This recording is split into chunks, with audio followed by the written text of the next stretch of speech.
할렐루야. 오늘도 수요 새벽 예배 함께 하신 여러분들을 주님의 이름으로 환영합니다. 우리 찬송가 257장 함께 찬양하시겠습니다.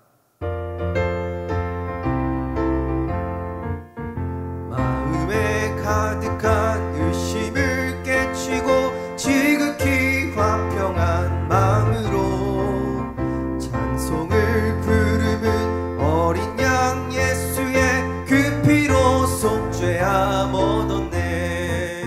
속죄함 주 예수 내 죄를 속했네. 할렐루야 소리를 합하여 함께 찬송하세. 그 피로 속죄함 얻었네. 금이나 은같이 없어질 보배로 속죄함 받은 것 아니요.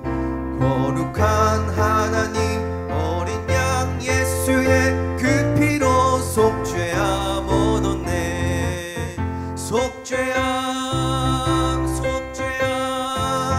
주 예수 내 죄를 속했네. 할렐루야 소리를 합하여 함께 찬송하세. 그 피로 속죄함 얻었네. 나 같은 죄인이 용서함 받아서 주 앞에 옳다함 얻음은 확실히 믿기는 어린 양 예수의 그 피로 속죄함 얻었네. 속죄함 주 예수 내 죄를 속했네. 할렐루야 소리를 합하여 함께 찬송하세. 그 피로 속죄함 얻었네. 거룩한 천국에 올라간 후에도 넘치는 은혜의 찬송을 기쁘게 부르는 어린 양 예수의 그 피로 속죄함 얻었네. 속죄함 주 예수 내 죄를 속했네. 할렐루야 소리를 합하여 함께 찬송하세. 그 피로 속죄함 얻었네. 아멘. 목사님 나오셔서 우리를 위해 말씀 전해주시겠습니다. 기도하시겠습니다. 참 좋으신 하나님, 지난 밤에도 평안한 단잠을 자게 하시고 내가 누워 자고 깨었으니 여호와께서 나를 붙드심이로다 하고 고백했던 그 다윗의 고백처럼 주님께서 우리의 일거수일투족을 주관하시고 눕는 것 깨는 것까지도 인도해 주심을 감사하며 하나님께 영광을 돌립니다. 이 시간 주님 앞에 나아가오니 주께서 용납하여 주시고 우리의 모든 죄와 허물은 주님 이 시간 다 용서해 주옵시고 거룩한 산제물로 하나님의 선하시고 기뻐하시고 온전하신 뜻이 무엇인지 분별하여 그 뜻에 순종할 수 있는 우리 모두가 되게 하여 주시옵소서. 주님, 이 코로나 바이러스로 인하여서 엄청난 이들이 감염되고 또 이 사망 숫자는 점점 늘어나고 있습니다. 우리는 불안한 하루하루를 보내고 있지만 주님 앞에 우리의 모든 것을 다 맡깁니다. 살든지 죽든지 우리는 주님의 것이라는 이러한 고백으로 하나님 앞에 맡기오니 주께서 우리의 가정과 또 일터와 우리 교회 성도님들과 또 이 나라 백성들 온 세상 사람들을 주님 주관하여 주시옵소서. 이곳에서도 하나님의 뜻이 무엇인지를 알 수 있는 지혜를 주시고 이때 우리의 교만한 마음들 주님 앞에 겸손하게 돌아오게 하시고 죄를 향해 치달았던 우리의 생각들을 이 시간 주께서 중단시켜서 돌아오고 하나님 앞에 관계가 회복되어지는 놀라운 역사가 있게 해 주옵소서. 주님, 이를 위해서 밤잠을 자지 못하며 수고하는 의료진들 주님 지치지 않도록 도와주시고 또 병원에 입원해서 또 여러 가지 어려운 문제로 고통당하고 있는 가족들 한 분 한 분들 기억해 주셔서 끝까지 믿음으로 참고 승리할 수 있도록 도와주옵소서. 주님, 우리 교회도 속히 하나님 앞에 다시금 예배하기를 원합니다. 성도님들 어디에 있든지 하나님을 예배하는 예배자가 될 수 있도록 은혜 더하시고 마음에 소원하는 것들이 주 안에서 형통하게 이루어지게 하여 주시옵소서.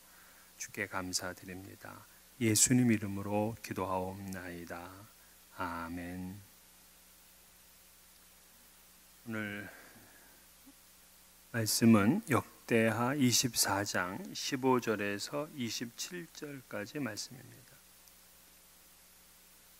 역대하 24장 15절에서 27절, 읽는 것은 15절에서 22절까지만 읽도록 하겠습니다.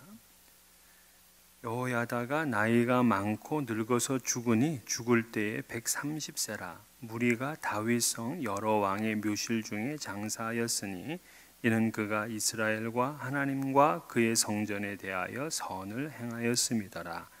여호야다가 죽은 후에 유다 방백들이 와서 왕에게 절하매 왕이 그들의 말을 듣고 그의 조상들의 하나님 여호와의 전을 버리고 아세라 목상과 우상을 섬겼으므로 그 죄로 말미암아 진노가 유다와 예루살렘에 임하니라. 그러나 여호와께서 그들에게 선지자를 보내사 다시 여호와에게로 돌아오게 하려 하심에 선지자들이 그들에게 경고하였으나 듣지 아니하니라. 이에 하나님의 영이 제사장 여호야다의 아들 스가랴를 감동시키심에 그가 백성 앞에 높이 서서 그들에게 이르되 하나님이 이같이 말씀하시기를 너희가 어찌하여 여호와의 명령을 거역하여 스스로 형통하지 못하게 하느냐 하셨나니 너희가 여호와를 버렸으므로 여호와께서도 너희를 버리셨느니라 하나 무리가 함께 꾀하고 왕의 명령을 따라 그를 여호와의 전뜰 안에서 돌로 쳐 죽였더라. 요아스 왕이 이와 같이 스가랴의 아버지 여호야다가 베푼 은혜를 기억하지 아니하고 그의 아들을 죽이니 그가 죽을 때 이르되 여호와는 감찰하시고 신원하여 주옵소서 하니라. 아멘. 오늘은 요아스의 타락과 죽음에 대해서 함께 나누도록 하겠습니다. 제사장 여호야다의 도움으로 7살 소년의 나이에 유다의 왕이 된 요아스. 이 요아스가 여호야다가 생존하였을 때에는 하나님 보시기에 정직하게 행하였어요. 그동안은 이 바알 종교를 믿느라고 다 무너졌던 하나님의 그 성전을 수리하고 복원했습니다. 율법의 말씀을 따라 번제도 드렸습니다. 그렇게 되니까 모처럼 이 유다 왕국이 즐거움을 되찾게 되고 평온한 그러한 이제 나라가 됐어요. 근데 요아스는 그 고모부며 대제사장이었던 그 자기의 후견인 그 여호야다가 살아 있을 때까지만 그렇게 한 거예요. 여호야다는 130세까지 살았어요. 장수했죠. 그런데 그가 묻힌 곳이 어디냐? 놀랍게도 다윗성의 10왕들이 그 묻힌 그 묘실의 장사가 되었어요. 이곳은 원래 다윗의 왕권을 이은 자 중에서도 선한 왕들만 묻히는 곳입니다. 그럼에도 불구하고 여호야다는 이스라엘과 하나님과 성전, 그러니까 국가와 하나님과 교회 이 세 가지에 대해서 선하게 되었기 때문에 그는 비록 왕이 아니었지만 그에 준하는 대우를 받은 거예요. 그는 왕들의 묘실에 장사되는 그러한 영예를 얻었습니다. 야, 죽음 이후에 이렇게 멋지게 평가됐다. 얼마나 부러운 일입니까? 모든 사람이 추모하고 모든 사람들이 존경하는 그런 죽음을 맞이했다면 이 여호야다가 얼마나 고귀한 삶을 사는 거겠어요. 여호야다는 그 악한 여왕이라고 하는 아달랴를 몰아내면서도 욕심이 없었어요. 보통 이 정도면 권력욕이 있잖아요. 자기 조카 이 요아스 7살인데요. 무시할 수 있습니다. 그러나 이 여호야다는 그저 하나님의 정의를 이루기 위한 그런 순수한 마음밖에 없어요. 그래서 유다를 사랑하고 그리고 하나님과 하나님의 성전을 위해서 헌신하였기 때문에 그는 장수의 복도 누리지만 이 명예로운 그런 영예를 얻었습니다. 사실 재밌게도요, 그가 왕으로 세웠던 요아스, 이 요아스는 성전 수리까지 했잖아요. 그런데 사실은 그는 다윗의 그 왕조의 묘실에 장사되지 못했습니다.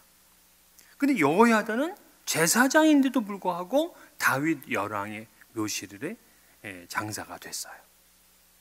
자신은 하나님 앞에서 2인자로 그렇게 살았는데 하나님께서는 그를 1인자로 만들어 주신 거예요. 그러면 왜 요아스 왕은 성전 수리까지 했는데 이렇게 평가를 받고 있을까? 이 요아스가 변심했기 때문입니다. 지금까지 자기의 어떤 정치적 또 영적 멘토였던 대제사장 고모부 그 여호야다가 죽음으로 인해서 그동안 기대고 의지했던 줄이 끊어지고 만 듯한 그런 느낌이었어요. 근데 여호야다가 죽자 그 유다의 여러 그 방백들, 지도자들이 요아스를 찾아옵니다. 그러면서 우상 숭배의 길로 그를 끌어들이는 거예요. 그때 이들이 무슨 회유를 했는지 어떤 협박을 했는지는 모르겠어요. 하지만 요아스가 그들의 충고를 받아들인 겁니다. 18절 보게 되면 그의 조상들의 하나님 여호와의 전을 버리고 아세라 목상과 우상을 섬겼으므로 그 죄로 말미암아 진노가 유다와 예루살렘에 임하니라. 그러니까 듣지 않아야 되는 말이 있어요. 우리가 뭐 얘기한다고 다 들을 필요 없어요. 듣지 않아야 될 말이 있는데 요아스는 그 말을 덜컥 듣고 성전을 버리고 우상 숭배의 길로 빠져들었습니다. 여러분, 이 사람이라는 존재가 그냥 가만 놔두면 이 사람은 선한 쪽으로 움직일까요? 아니면 악한 쪽으로 움직이게 될까요? 가만 놔두게 되면 사실은 악을 향해 가요.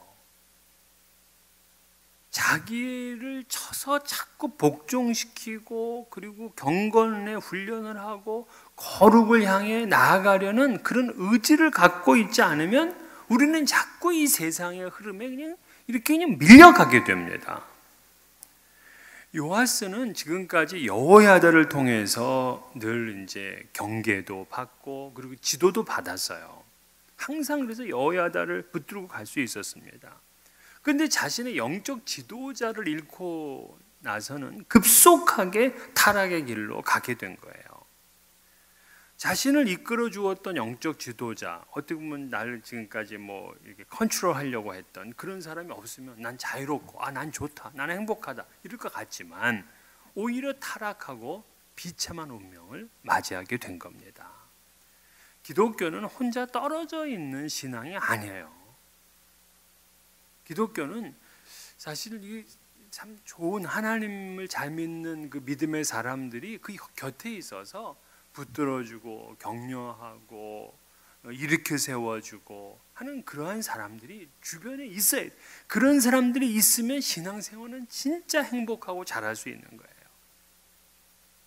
이 요아스도 주변에 좋은 사람들이 있었다면, 정말 하나님 잘 믿는 사람들로 포진되어 있었다면 요아스 이렇게 안 될 겁니다. 그래서 우리도 이 좋은 신앙을 가지고 있는 분들하고 친하게 지내는 거, 그거 굉장히 중요해요. 그 사람을 만나면 내 신앙이 자꾸 떨어져 간다. 그거 경계해야 됩니다. 그러니까 그 사람이 나를 하나님을 향해서 가게 한다. 그거 만나야 돼요. 자주 교제해야 돼요. 근데 저 사람 만나면 자꾸 나 하나님으로부터 좀 멀어진다. 그거 안 돼요. 그런 교제는 안 돼요. 요아스 왕이 이제 타락을 하게 되잖아요. 그러니까 하나님이 선지자들을 보내서 돌아오게 했어요. 그래도 성전을 수리한 사람이잖아요. 근데 그래도 말을 안 들으니까 그 여호야다는 요아스가 은혜를 입은 분이잖아요. 그의 아들 스가랴를 보냈어요. 이에 하나님의 영이 제사장 여호야다의 아들 스가랴를 감동시키심에 그가 백성 앞에 앞에 높이 서서 그들에게 이르되 하나님이 이같이 말씀하시기를 너희가 어찌하여 여호와의 명령을 거역하여 스스로 형통하지 못하게 하느냐 하셨나니 너희가 여호와를 버렸으므로 여호와께서도 너희를 버리셨느니라. 그러니까 성령의 감동에서 이렇게 이제 말을 했습니다.